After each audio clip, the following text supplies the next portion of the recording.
Dear aspirants, welcome to the channel. இன்றைக்கி current அஃபேர்ஸை one by ஒன்னாக பார்த்துடலாம். அதுக்கு முன்னாடி நம்ம சேனலை சப்ஸ்கிரைப் பண்ணாதவங்க சப்ஸ்கிரைப் பண்ணிவிடுங்க. Let's start the session. ஈரானில் போரால் பாதிக்கப்பட்ட மக்களுக்கு இந்தியா சார்பில் மருத்துவ உதவிப் பொருட்கள் அனுப்பி வைக்கப்பட்டன. இவை புதன்கிழமை ஈரான் வந்து சேர்ந்ததாக டெஹ்ரானில் உள்ள இந்திய தூதரகம் உறுதி செய்துள்ளது. இந்த உதவிப் பொருட்களை ஈரானில் உள்ள செம்பிறை சங்கம் பெற்றுக்கொண்டதாகவும் இந்த உதவிக்காக நன்றி தெரிவிப்பதாகவும் இந்தியாவில் உள்ள ஈரானிய தூதரகம் கூறியுள்ளது. இதுகுறித்து டெல்லியில் உள்ள ஈரான் தூதரகம் எக்ஸ் தளத்தில் வெளியிட்டுள்ள பதிவில், மதிப்பிற்குரிய இந்திய மக்களிடமிருந்து பெற்ற மருத்துவ உதவிகளின் முதல் தொகுப்பு கொண்டு சேர்க்கப்பட்டுள்ளது. கனிவான இந்திய மக்களுக்கு மனமார்ந்த நன்றி தெரிவிக்கிறோம் என்று கூறப்பட்டுள்ளது. பிற நாடுகளுக்கு உதவி வழங்கும் ஒரு முக்கிய நாடாக சமீபத்திய ஆண்டுகளில் இந்தியா உருவெடுத்துள்ளது. அமெரிக்க இஸ்ரேல் இராணுவ நடவடிக்கையின் தாக்கத்தால் ஈரான் போராடி வரும் வேளையில் இந்த உதவி வழங்கப்படுகிறது. இப்போர் தொடங்கியதிலிருந்து ஈரானில் 1300க்கும் மேற்பட்டோர் இறந்ததாகவும் 7000க்கும் மேற்பட்டோர் காயமடைந்ததாகவும் ஜெனீவாவில் உள்ள ஐநாவுக்கான ஈரான் தூதர் கூறியுள்ளார். இந்திய கொடியேந்தி ஜக் லாட்கி கப்பல் சுமார் 80,886 டன் கச்சா எண்ணெயுடன் முத்ரா துறைமுகத்தை வந்தடைந்தது. இந்த சரக்கு கப்பல் ஐக்கிய அரபு அமீரகத்தின் புஜைரா துறைமுகத்தில் கச்சா எண்ணெய் ஏற்றிக்கொண்டு புறப்பட்டது. 22 கப்பல்கள் பாதுகாப்பாக உள்ளது.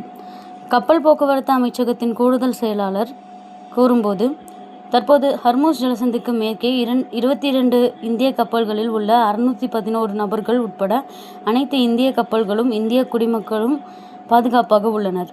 இதுவரை அசம்பாவிதங்கள் ஏதும் பதிவாகவில்லை. கடந்த 24 மணி நேரத்தில் அந்த பிராந்தியத்தின் பல்வேறு துறைமுகங்கள் மற்றும் இடங்களிலிருந்து வெளியேறுவதற்கான நடைமுறைகள் முடிக்கப்பட்டு 25 இந்தியர்கள் தாயகம் அழைத்து வரப்பட்டுள்ளனர். ஏற்கனவே இந்தியா வந்த சிவாலிக் மற்றும் நந்தாதேவி ஆகிய கப்பல்களிலிருந்து எல்பிஜி சரக்குகளை இறக்கும் பணி தற்போது நடைபெற்று வருகிறது என்றார்.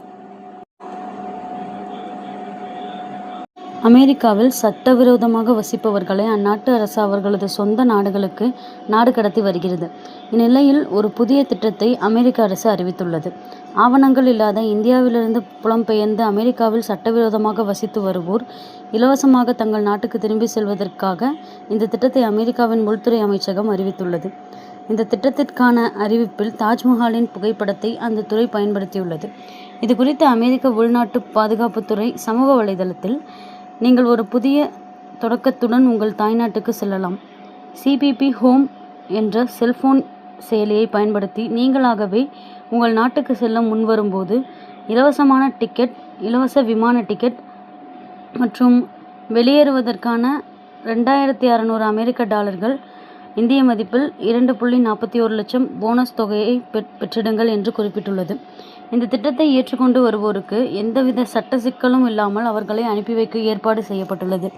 அமெரிக்காவில் ஆவணமின்றி சட்டவிரோதமாக தங்கியிருப்போரை கண்காணிப்பதற்கான செலவுகளை குறைக்கவும், காவல்துறை, நீதித்துறை அமைப்புகளின் மீதான அழுத்தத்தை குறைக்கவும், அதே நேரத்தில் முறை சார்ந்த நாடு கடத்தலுடன் தொடர்புடைய சட்டரீதியான தண்டனைகளை தனிநபர்கள் தவிர்க்கவும் இந்த திட்டம் வடிவமைக்கப்பட்டுள்ளது என்று அமெரிக்க அதிகாரிகள் தெரிவித்தனர். ஆனால் இந்த திட்டத்துக்கான அறிவிப்பில் இந்தியாவில் உள்ள தாஜ்மஹால் புகைப்படத்தை அச்சிட்டுள்ளனர். இந்த திட்டத்தை வரவேற்கும் சிலர் தாஜ்மஹால் புகைப்படத்தை இந்த திட்டத்துக்கான அறிவிப்பில் அச்சிட்டது ஏன் என்றும் கேள்வி எழுப்புகின்றனர்.